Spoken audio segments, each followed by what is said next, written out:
Hey guys, welcome to eZeLiving.com. Right, you're on the chef's kitchen, and today we're here with Jocelyn, who makes the most amazing pickles and jams in the world. Aww. We did a previous video with her, and if you want to see it, you can click right here and you can see these jams for yourself. Jocelyn, we've had a lot of comments and a lot of questions about these jams, particularly on how to start them and how to make them. What do people need to consider when they make their own jams at home and pickles? Sure. Thank you for having me again. I'm really excited. Pleasure. I'm really excited.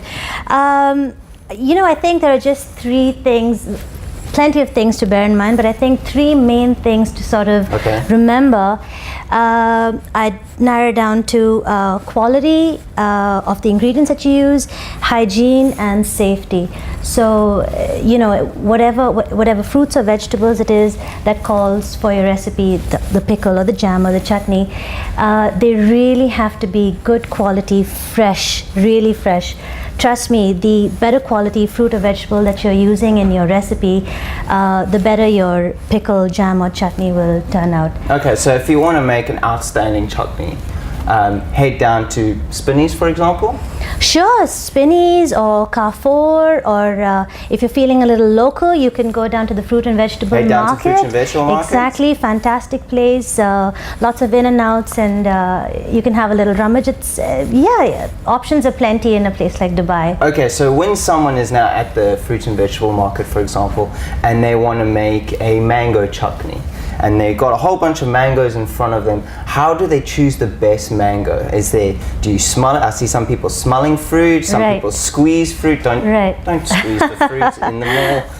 What do you do when you're choosing that perfect mango to make that good mango chutney? Right. Again, it completely depends on the recipe and how you want the taste to sort of turn out. Okay. So if I'm going for a pickle or a chutney that's a little bit more tangy, I'd use raw mangoes. So I'd look for something that's quite firm and green. Okay. Those tend to be a little bit more tangy, and you know, when you mix them with the pickle spices and everything, it really comes out. But if I'm looking for, let's say, something sweeter like jams or something, I'd choose something that's a little bit more ripe, not overripe. Sure. No, definitely not overripe. I experimented with that once. It didn't turn out quite good. There's a tip for you. So, stay away from the overripe fruit. Exactly. I'd say just right, nice, soft, big, you know, juicy yellow mangoes do the trick. Excellent. Yeah. And safety, what kind of safety aspects do people need to look after when they're making their mangoes and their chutney dishes and that kind of thing? You know, when you're making jams or chutneys or pickles, the mixture tends to be really hot, and I've actually burnt myself a couple of times, really traumatized. But you know, oven mitts really help. It's simple things like a long t-shirt, so if it splatters, you don't get burned. That's a good tip.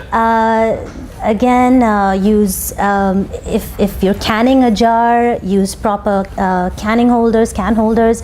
Leave plenty of space on your kitchen counter to set down hot plates when you're transferring from plate to the jar.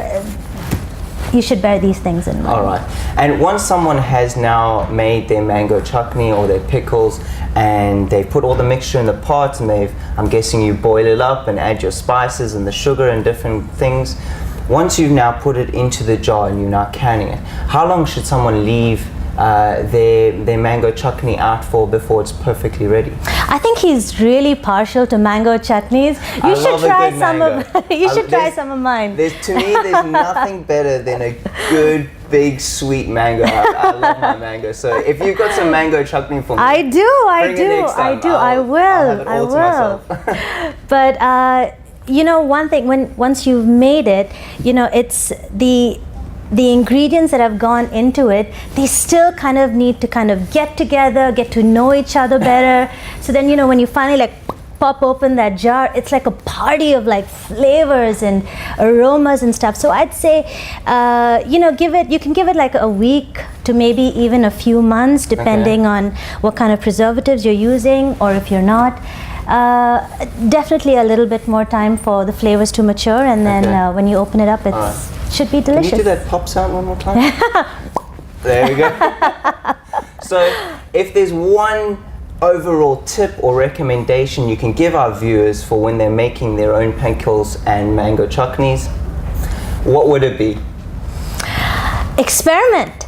Go crazy. Go nuts.